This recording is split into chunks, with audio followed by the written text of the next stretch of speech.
एक chemical sector की company है जिसकी आप लोग काफी चर्चा करते रहते हैं, चैनल में डिस्कशन में आता है, तो सोचा क्यों ना आज इस कंपनी के फंडामेंटल्स को डिटेल में हाईलाइट करा जाए।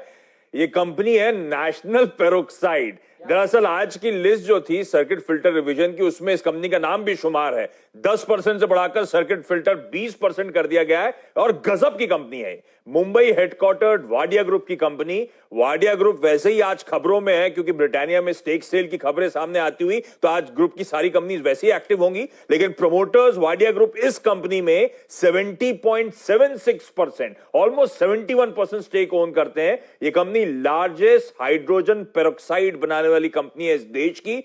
हाइड्रोजन पेरोक्साइड मतलब हाइड्रोजन और वाटर का कॉम्बिनेशन जो होता है उसे हाइड्रोजन पेरोक्साइड कहा जाता है, जो कि ऑक्सीडाइजर, ब्लीचिंग एजेंट और सबसे इंपॉर्टेंट एंटीसेप्टिक के तौर पे इस्तेमाल करा जाता है। और ये कंपनी, ये जो प्रोडक्ट है हाइड्रोजन पेरोक्साइड, खास तौर पे एंटी माइक्रोबियल केमिकल के तौर पे इस्तेमाल करा जाता है बैक्टीरिया, ईस्ट, फंगाई और वायरसेस के अगेंस्ट में। तो वैसे ही बहुत ज्यादा जरूरत है इस प्रोडक्ट की, और इस समय तो कोविड के चलते, पैंडेमिक के चलते ये पूरा धंधा ही लाइमलाइट में आ गया है। ये इस समय ध्यान रखें, लार्ज स्केल डिसइंफेक्शन हो रहा है 3% हाइड्रोजन पेरोक्साइड सॉल्यूशन के जरिए देश भर में पब्लिक प्लेसेस का, चाहे वो एयरपोर्ट्स हो, रोड्स हो, रेलवे स्टेशंस हो। इनफैक्ट ये कंपनी कई सारे इंस्टीट्यूशंस और गवर्नमेंट ऑर्गेनाइजेशन के साथ कामकाज करती है। म्युनिसिपल कॉर्पोरेशन, ग्राम पंचायत, वेरियस बॉडीज के साथ फिजिकल सर्फेसेस को डिसइंफेक्ट करने के लिए काम चल रहा है इस कंपनी का। इसकी वेबसाइट कहती है ऑलरेडी 34,000 केजीज इसने सप्लाई कर रखा है तमाम ऑर्गेनाइजेशंस को डिसइंफेक्ट करने के लिए, पब्लिक प्रॉपर्टीज को। इसके अलावा कंप्रेस्ड हाइड्रोजन गैस बनाने का काम,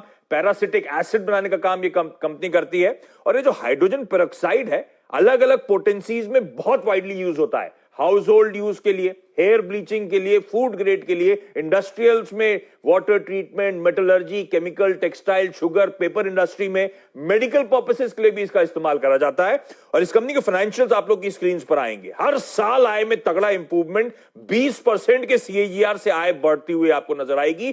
प्रॉफिटेबिलिटी तो 125% का सीएजीआर, 125% की दर से सालाना प्रॉफिट्स बढ़ रहे हैं।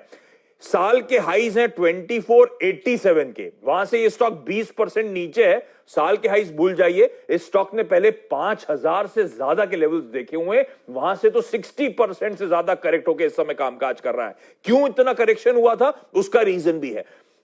9 महीने के रिजल्ट्स कंपैरिजन आएंगे FY20 के और पिछले साल 9 महीने के, तो आपको दिखेगा रेवेन्यूज और प्रॉफिटेबिलिटी में एक डिक्लाइन देखने को मिल रहा है। अभी डिक्लाइन क्यों देखने को मिल रहा है, इसको समझना जरूरी है। इस कंपनी का प्लांट कल्याण में है, मुंबई के पास, और सितंबर से वो प्लांट टेम्पररी शट डाउन था क्योंकि ये कंपनी अपनी प्रोडक्शन कैपेसिटीज बढ़ा रही थी। 95,000 मेट्रिक टन पर एनम से बढ़ाकर 1.5 lakh metric tonne per annum पे ले जाने की तैयारी थी। और ये तगड़ा केपेक्स एकदम टाइमली हुआ है और ऑलरेडी कमर्शियल प्रोडक्शन अब इस कंपनी ने शुरुआत कर दी है। तो मैसिव कैपेसिटीज ऑन स्ट्रीम आ चुकी हैं। अब आप देखेंगे ये समय है तगड़ा ट्रैक्शन, तगड़े आउट परफॉर्मेंस का नेशनल पेरोक्साइड में, जिसका प्रोडक्ट लाइमलाइट में, और मैसिव कैपेसिटीज ऑलरेडी तैयार हो चुकी, कमीशन कर दी गई हैं। तो अब फाइनेंशियल्स में आप उसका इजाफा देखना शुरू करेंगे। मुझे लगता है बहुत अपॉर्चुन टाइम है इस स्टॉक में इन्वेस्ट करने का। तो गजब की रैली देखने को मिलेगी। भसीन साहब भी थोड़ी देर पहले देखे, कह रहे